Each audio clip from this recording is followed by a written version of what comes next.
We are now into Romans 3:31.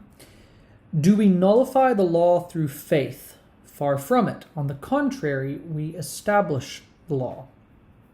Okay, now this is an important point that Paul is making, because in light of everything that he has just said about the law, he knows that his Jewish opponent is going to accuse him of nullifying the law through faith.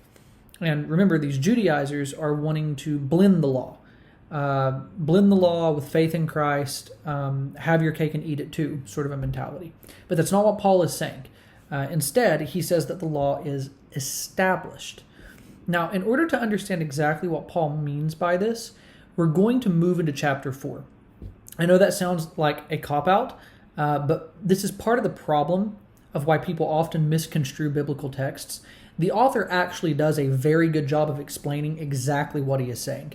The problem is that we usually don't read far enough or establish enough context to fully understand it. This verse really does lead directly into chapter 4. Think about it this way. When this letter was originally written, there were no chapter breaks. There were no verses. It was written as a continuous thought.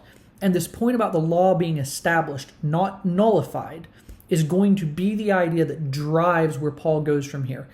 So in order to unpack this idea, we'll go into chapter 4, beginning with the next video.